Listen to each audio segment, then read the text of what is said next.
Have we checked the ISDN here? Okay. Mike North, hear him every Sunday night at 9 o'clock right here on WIND. Hear him with Steve Cochran Friday afternoons at 5:50. And you can watch his daily 30 and 5 video commentaries at 560WIND.com. This portion of the program and our visit brought to you by Altoff Industries Residential Heating and Cooling. A lot to talk about. We welcome back to the John and Amy Show, Mike North. You guys sound great today. What's going on? We're a little goofy. We're having fun here. Yeah, but, you guys are having some fun. It was funny, man. Our friends up north aren't having a good time because the Packers are out. They won 15-1, and this just proves to me that if you have a bye week, you're hurting yourself in the playoffs. Sometimes it does. If you're Tom Brady and you have a bye week, you throw 6 touchdown passes. So I guess it depends. I don't think they're making excuses for that, Amy. I think they basically got outplayed by a better football team. Aaron Rodgers had 6-7 drop balls, but also he wasn't very accurate. And we saw with Drew Brees and with Aaron Rodgers, if you put a pass rush on these guys, they're mortals like everybody else, and that's exactly what happened. We're seeing some defense, a little bit of defense at least, step up a little bit. Even when you hold Drew Brees to 32 points, you give kudos to the defense because he was putting up 45 or 50 on a regular basis.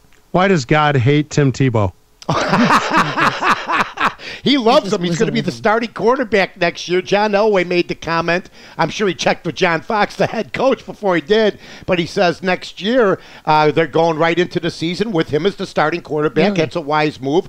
I can't think of another quarterback that would get his team to the playoffs where he'd be questioned. But the statistics are so pitiful when they do lose that you have to assure everybody, or maybe not assure everybody, that he'll be back. But it's a long off season. I think he's going to get better, John. He's a good kid. He handles criticism well. He works hard, and I expect him to be a better player next year. Oh, yeah. All right, what about the Ravens-Patriots game this weekend? Wow, that's going to be that. I like the Ravens. I picked them along with Green Bay to go to the Super Bowl, so I'm 1 out of 2 ain't bad so far. I like the Ravens. I like their defense. I think Ray Lewis and Ed Reed think that it's their last hurrah maybe. They're getting a little long in the tooth. And Tom Brady, I mean, the problem is it's not going to be, I don't think, the Raven defense versus the New England offense. It's going to be the other way around. What does Joe Flacco and his offense do against one of the New England defense, which this year was not very good at all? A lot like Green Bay's defense, which caught up to them in the playoffs.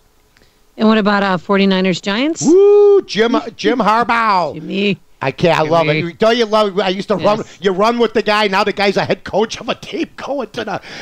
I never saw this coming. I knew his dad was a coach, but I don't think anybody when he played for the Bears, we knew he was a competitor. But I give them a fighter's chance here. I mean, I think that the West Coast trip, New York going out there, working hard, and San Francisco. Alex Smith is the common denominator. If he does what he's done this year, keep the ball out of the other team's hands, their defense is good enough to win this game. Mike, how much of that team is Singletary's yet? Most of it, John. Yeah. Most of it. And that's why I think Mike Singletary's got to go back to the drawing board, figure out if he wants to stay in coaching, what kind of coach he wants to be. I don't know if the head coaching carousel is going to come around for him soon, and that's because of what Jim Harbaugh did with basically the same talent. Yeah. I mean, Vernon Davis. I mean, Singletary had no use, John, for Alex Smith. Yeah. None. Yeah. None, and that's what makes it look bad because this is a quarterback-driven league. The Bears are pretty well represented again in the postseason. Those 85 Bears, you got Sean Payton, you have the other guys. I know Payton's out now, but I mean, everywhere you see these ex-Chicago Bears, even Ryan's son, with Philly. So I mean, you got the Ryans, you got you just got you see a lot of ex-Bears here, but this is a town where I read on the back page where Theo Epstein's the face of the franchise, a guy in a suit. So I mean, this is what we're looking at. I mean, it happens in Chicago, but I happen to think that it could be the San Francisco 49ers and the Ravens. Nobody's looking at it that way, but those two teams there play defense, and I think at the end of the day, defense still holds out. Mike North, always great having you on the program. Best. Thanks so much. We'll check you out at your website and also at 560WIND.com.